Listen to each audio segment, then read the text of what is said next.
Tiga tahap dalam kehidupan seorang wanita di mana kebutuhannya akan pasangan cenderung meningkat. Realitas di balik fenomena ini dijelaskan secara mendalam. Ada tiga periode yang sangat spesifik sepanjang kehidupan seorang wanita, di mana minat atau keinginannya terhadap hubungan romantis cenderung meningkat secara signifikan. Ini tidak terjadi secara acak dan bukan semata-mata karena emosi. Faktor psikologis dan biologis juga berperan dalam perubahan ini. Jika Anda seorang pria yang tidak dapat mengidentifikasi fase-fase ini, Anda kemungkinan akan terus salah menafsirkan perilaku wanita berulang kali, menciptakan kebingungan dalam berbagai situasi.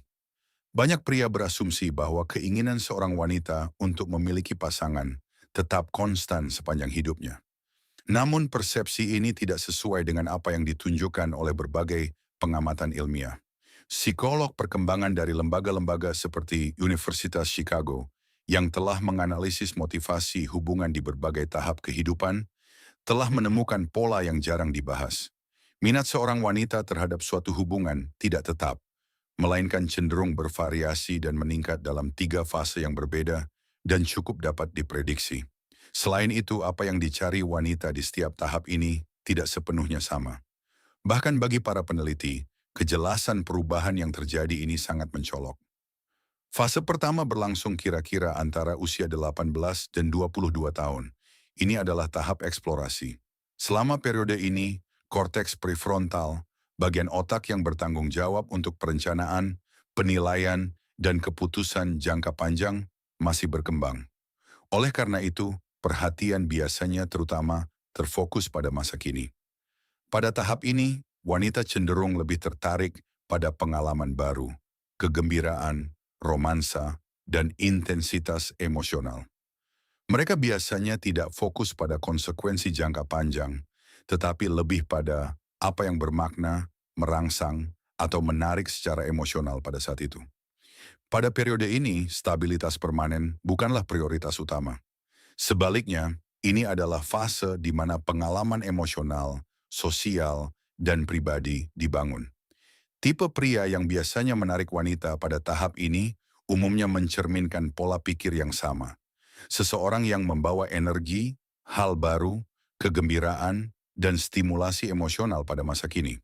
Namun dinamika ini berubah secara signifikan pada fase kedua, yang biasanya terjadi antara usia 25 dan 30 tahun. Pada titik ini, keadaan hidup mulai berubah lebih nyata. Biasanya teman dekat mulai menikah, keluarga terbentuk, dan gagasan tentang stabilitas jangka panjang menjadi lebih umum di lingkungan sosial mereka. Pada saat yang sama, banyak wanita mulai merasakan kesadaran atau urgensi yang lebih halus mengenai masa depan. Berbagai studi psikologis dan neurologis menunjukkan bahwa pada tahap ini, prioritas mulai bergeser ke aspek yang lebih abadi, seperti keamanan, keandalan, stabilitas emosional, dan potensi untuk membangun masa depan bersama dalam suatu hubungan. Penelitian tentang pola hubungan, termasuk studi dari lembaga seperti Universitas Columbia, telah menunjukkan bahwa selama fase ini, kriteria evaluasi cenderung berubah secara signifikan.